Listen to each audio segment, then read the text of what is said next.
All right. Next, we're bringing to the stage Dr. Dondrae Maiden, Esquire. Dondrae is a native Oak Grove, Colonial Beach, currently practices law in Washington, D.C. He is a sought-after speaker who is passionate about social justice and activists and inspiring the next generation of leaders. Dondrae's platform as a community activist empowers him to create meaningful and drive transformational change within society.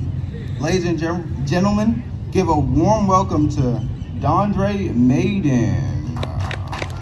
Happy Juneteenth, everybody. Happy Juneteenth. Being back here in Colonial Beach fills me with such joy and warmth. As I stand here today, I can't but help remember when I used to be a young man, worked down the street at McDonald's from age 16 until I finished my first year of law school. I can remember fondly shooting basketballs at the high school gym or traveling up to James Madison University each summer with Coach Swope. The memories I have of growing up in this close-knit town are very fond. You, the people of Colonial Beach, have shaped me into the person that I am, and for that, I am grateful. I want to thank those who have worked tirelessly to put today's program on, all of the fundraising, all of the securing acts. If you can join me in giving them a round of applause for putting on today's activity. I'm thankful that this town that I love so much is progressive enough to celebrate Juneteenth. I'm thankful that each of you believe that this holiday is worth gathering to celebrate the end of this horrible institution of slavery. It doesn't have to be either the 4th of July or Juneteenth. We can celebrate both. But if we're truly honest with ourselves, paraphrasing Frederick Douglass, the 4th of July is yours, not mine. Yes. It is not Independence Day for all of us because when the Declaration of Independence was signed, my ancestors were not free. I'm eternally grateful to have a few short moments to share with you today as we honor the emancipation of enslaved African Americans and we celebrate this long-awaited promise of freedom and equality for us all. For today, as we gather to commemorate Juneteenth, a day that marks both profound liberation and a solemn reminder of the long shadows cast on this nation by slavery. As we celebrate this emancipation, we must also acknowledge the ongoing struggle for justice and equality that continues to shape our nation. Colonial Beach, we must be mindful that Juneteenth is not just a historical event. It is a living testimony of the resilience, the strength, and the unwavering spirit of a people who refuse to give up. It is a day to reflect on the past, to confront the present, and to envision a future where the ideals of freedom, justice, and equality are true realities for everyone. Let us not forget that for centuries, that our millions of men and women, children were bought and sold as mere possessions that were forced to endure unimaginable hardship, abuse, and exploitation. Slavery not only stripped individuals of their basic human rights and dignity, but it also perpetuated a system of racial inequality and division that continues to haunt this nation. The economics of a system premised on free labor that has never been balanced to compensate for providing privilege to some and historical disadvantages to others. As we navigate the complexities of the present, we cannot shy away from the uncomfortable truths of our history. The legacy of slavery continues to reverberate throughout society, manifesting itself in disparities in education, healthcare, housing, employment, and the criminal justice system. These disparities are not the result of individual choice or random chance. They are the direct consequences of centuries of systemic racism and discrimination. As of 2022, the disproportionate effects of slavery on Black America is still evident in socioeconomic and health disparities. Here are some statistics to highlight these disparities. The wealth gap. The median household wealth for white families in the United States is 8 to 10 times higher than that of Black families. The wealth gap can be traced back to the historical denial of property rights and economic opportunities for Black individuals because of slavery. Incarceration rates. Black Americans are incarcerated at rates 5 times higher than white Americans. The legacy of slavery, coupled with a systemic racist criminal justice system, has contributed to the overrepresentation of Black individuals in prisons and jails. Looking at health disparities, Black Americans experience greater rates of chronic health conditions such as diabetes, hypertension, and obesity compared to white counterparts. Access to quality health care as well as intergenerational trauma caused by slavery have contributed to these health disparities. Black women are 3 times more likely to die during pregnancy and childbirth than women of any other race. We look at education. Despite progress in desegregation and increased educational opportunities, Black students still face disadvantages in educational achievement. As the result of historic barriers to education during and after slavery, Black Americans are less likely to have access to high-quality schools and resources.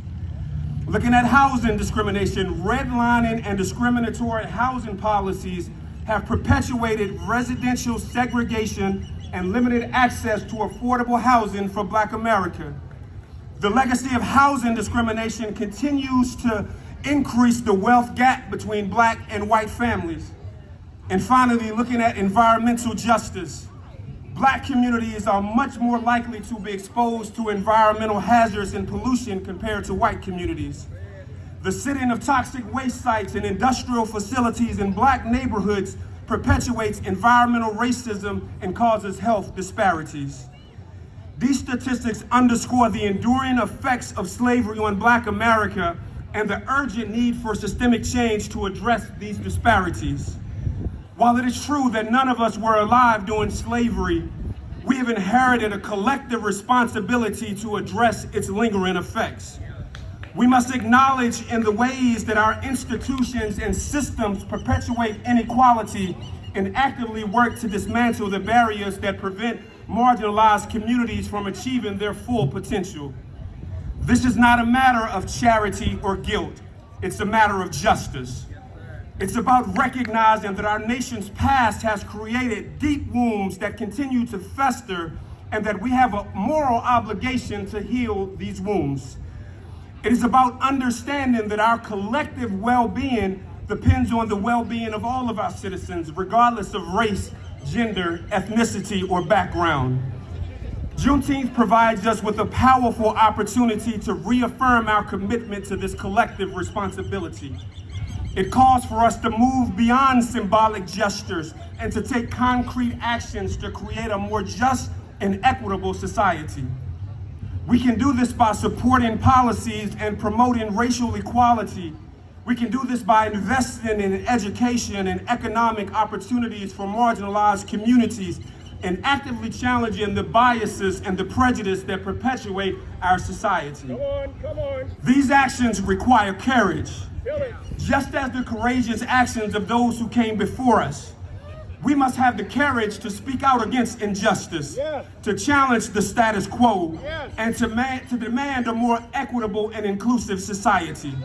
We must have the courage to confront our own biases and prejudice and break the cycle and teach our young people that we can truly make America what it ought to be. In recent times, we have witnessed this disturbing rise in attacks on diversity, equity, and inclusion. Some have attacked diversity programs, creating this false narrative that those that benefit from it didn't earn it. These attacks are often fueled by fear, ignorance, and a refusal to acknowledge the systemic inequalities that persist in our society. They seek to undermine the progress that we've made towards making America more just and equitable. In the past month, we've witnessed the Federal Appellate Court of Appeals in the 11th Circuit strike down the Fearless Fund. The Fearless Fund was an initiative that was aimed at supporting Black women entrepreneurs by offering a $20,000 grant, ignoring the fact that less than 1% of all businesses in the United States are owned by Black women. We've seen the conservative Supreme Court dismantle affirmative action in higher education, followed by Fortune 500 companies ending their diversity programs, which many of them had funded following the unlawful killing of George Floyd. It is imperative that we resist these attacks and we reaffirm our commitment to DEI. We must recognize that diversity is not a threat, but it's a strength. That equity is not about special treatment, but it's about leveling the playing field. And that inclusion is not about tokenism, but it's about creating a society where everyone has equal opportunity. Juneteenth reminds us that freedom is not a destination, but freedom is a journey. It requires constant vigilance, courage, and a willingness to confront our past, to be inspired by the legacy of those who fought for freedom. Let us honor their memory by continuing this struggle to make America more just and equitable. Let us use this day as a catalyst for action, a call to build a future where the promise of Juneteenth is fully realized. Let us remember the struggles and the triumphs of those who came before us, and let us be the generation that finally breaks the chains of racism. I'll leave you with the words of Dr. Martin Luther King. Our lives end where we become silent about the things that matter. Let us rise up with greater readiness. Let us stand with greater determination, and let us move on in these powerful days. These days of challenges to make America what it ought to be. We have an opportunity to make America great.